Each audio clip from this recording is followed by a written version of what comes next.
Ya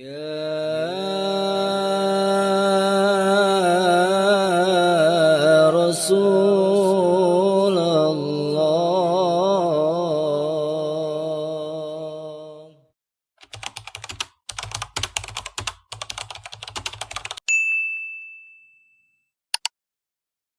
Islam merupakan agama mayoritas di Indonesia dengan pemeluknya mencapai lebih dari 87% populasi pada tahun 2022. Islam di Nusantara disebarkan melalui jalur perdagangan, pernikahan, pendidikan, seni budaya, dan politik yang memungkinkan penerimaan agama ini secara luas. Lembaga pendidikan tradisional seperti pesantren dan surau memainkan peran penting bersama dengan para ulama dan pedagang sebagai penyebar utama. Pada data tahun 2024, Muslim masih menjadi mayoritas di Indonesia dengan sebanyak 245.973.915 jiwa. Pada peta jalur tersebut dapat dilihat bahwa Islam masuk melalui Samudra Pasai sampai menyebar ke pulau-pulau lainnya. Dapat dilihat pada peta tersebut bahwa Papua tidak termasuk kepada arah penyiaran agama Islam pada saat itu. Hal tersebut dikarenakan letak Papua yang sangat terisolasi. Dengan letak Papua yang terisolasi, serta kondisi alam yang sangat tidak memungkinkan untuk para penyebar masuk ke Papua, ditambah dengan faktor-faktor agama lainnya yang sudah masuk, seperti Kristen yang sudah lama berada di Papua sebelum Islam memasuki Papua. Teori yang pertama adalah teori Mekah atau Arab. Islam dibawa oleh para pedagang Arab dari Timur Tengah pada abad ke-7 Masehi melalui jalur perdagangan. Bukti pendukungnya adalah naskah kuno Tiongkok yang mencatat keberadaan komunitas Arab di Sumatera Barat pada tahun 625 Masehi dan penemuan batu nisan Syekh Ruknuddin 672 Masehi. Teori ini didukung oleh tokoh nasional seperti Buya Hamka. Teori selanjutnya adalah teori Gujarat atau India. Islam masuk melalui pedagang Gujarat pada abad ke-13 Masehi. Pendukung teori ini adalah G.W.J. Drewes dan Snook Horgranger. Bukti utama adalah makam Malik As-Saleh pada tahun 1297 Masehi, pendiri Kesultanan Samudra Pasai yang memiliki gaya nisan mirip Gujarat. Selanjutnya adalah teori Persia atau Iran. Islam masuk melalui interaksi dengan pedagang Persia pada abad ke-13. Teori ini didukung oleh kesamaan tradisi budaya Islam di Nusantara dengan Persia, seperti kaligrafi pada batu nisan, namun pengaruhnya dianggap kecil karena mayoritas Muslim di Indonesia mengadut mazhab Sunni bukan Syiah seperti Persia.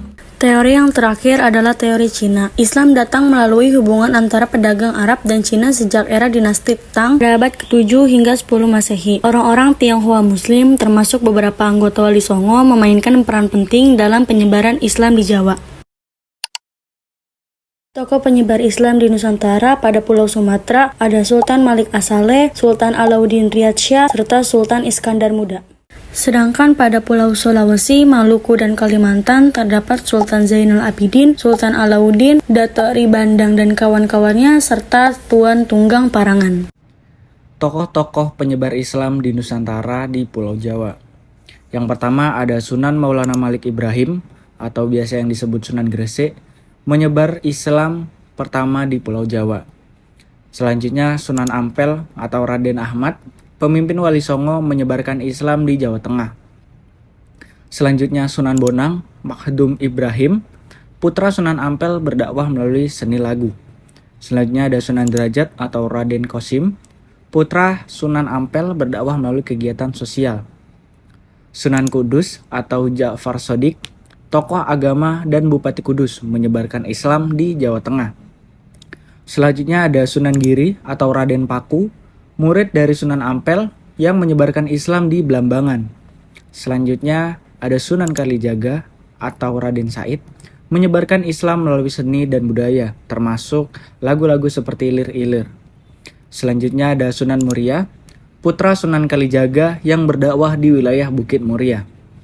Yang terakhir ada Sunan Gunung Jati atau Syarif Hidayatullah, pendiri Kesultanan Cirebon dan Banten, yang menyebarkan Islam di Jawa Barat.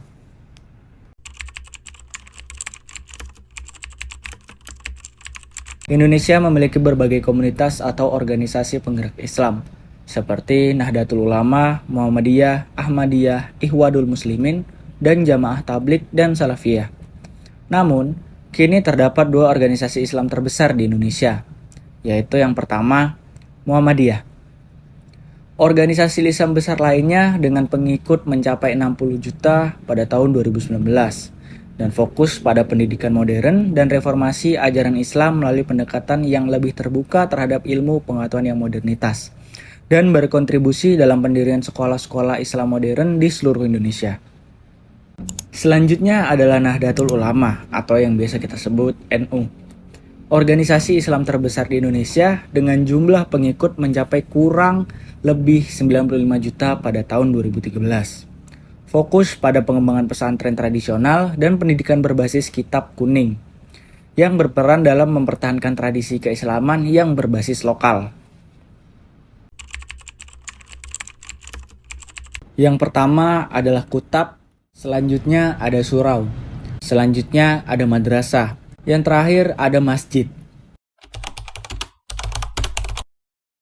Selanjutnya, dalam adaptasi sosial budaya, proses penyebaran Islam di Nusantara banyak beradaptasi dan berkembang dari waktu ke waktu. Proses penyebaran ini dimulai sekitar abad ke-7 hingga abad ke-11, banyak melibatkan berbagai bentuk adaptasi sosial dan budaya. Penyebaran ini banyak melalui proses seperti contohnya melalui dakwah yang dimana para ulama mendatangi para masyarakat menggunakan pendekatan sosial budaya. Para saudagar Islam mulai dari Arab, Persia, India, dan juga Cina menjadi perantara utama yang memperkenalkan Islam ke wilayah pesisir Nusantara seperti Sumatera, Jawa, Kalimantan, dan Maluku. Islam sendiri pertama kali masuk ke Nusantara melalui jalur perdagangan yang dimulai dari kaum pedagang atau para saudagar Islam mengunjungi beberapa pelabuhan di Nusantara. Tidak hanya memperkenalkan ajaran agama kepada masyarakat, mereka juga membawa sistem sosial budaya yang berbasis Islam. Seperti contohnya Wali Songo yang merupakan sekelompok tokoh yang berisikan 9 tokoh penyebaran ajaran agama Islam di Indonesia, khususnya di Kepulauan Jawa. Kemudian penyebaran agama Islam ini biasanya juga melalui jalur pernikahan. Para pedagang yang datang ke negara lain, biasanya mereka tidak membawa istri atau perempuan. Pernikahan ini menjalin hubungan kekerabatan dan menjadi salah satu awal dari bentuk berkembangnya masyarakat Islam. Pendidikan juga menjadi salah satu faktor utama penyebaran Islam di Nusantara. Salah satu lembaga pendidikan Islam yang mempunyai peranan penting adalah pesantren. Pesantren merupakan lembaga pendidikan Islam tradisional yang banyak bermunculan di Pulau Jawa dan beberapa wilayah Indonesia lainnya. Tujuan pendidikan pesantren ini adalah untuk mengembangkan agama Islam kepada umat Islam, khususnya para pemuda-pemudi di Indonesia, dan meningkatkan kesejahteraan masyarakat. Selanjutnya, perkembangan ekonomi Islam pada tahun-tahun awal Islam ditandai dengan masuknya Islam ke Indonesia melalui jalur perdagangan. Sejak abad ke-13 inilah, perdagangan dan pertukaran intelektual antara pedagang Muslim dan penduduk lokal telah menjadi hal biasa di wilayah tersebut.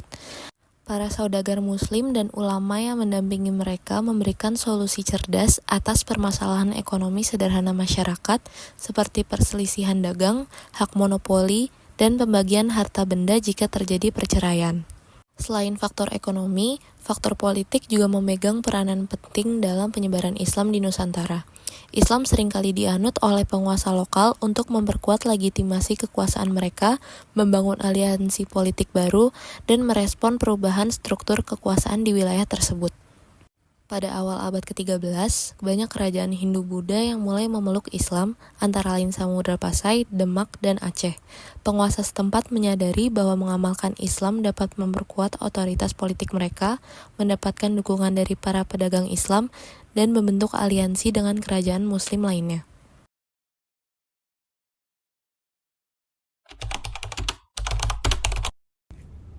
NU dan Muhammadiyah memiliki perbedaan signifikan dalam pendekatan keagamaan. NU cenderung tradisional dengan berbasis pesantren, sementara Muhammadiyah lebih modern dengan institusi pendidikan formal seperti sekolah dan universitas. Dalam penyebaran Islam, para pendakwah menghadapi perlawanan Hindu-Buddha dengan pendekatan damai melalui akulturasi budaya, seperti penggunaan seni tradisional oleh Wali Songo untuk mengenalkan ajaran Islam. Strategi ini membuat Islam lebih diterima masyarakat, menawarkan kesetaraan tanpa kasta, sehingga penyebarannya lebih berhasil dibanding agama lain. Adanya Islam modern dan tradisional mencerminkan evolusi dakwah Islam. Islam tradisional berakar dari metode Wali Songo yang adaptif terhadap budaya lokal, sementara Islam modern lahir dari interaksi dengan globalisasi dan pembelajaran di Timur Tengah. Wali Songo juga merambah ranah politik, menjalin hubungan erat dengan penguasa lokal untuk memperkuat Islamisasi, seperti yang terlihat dalam peran mereka mendirikan Kesultanan Demak. Mereka mengajarkan nilai-nilai kedamaian dan toleransi yang efektif mencegah radikalisme.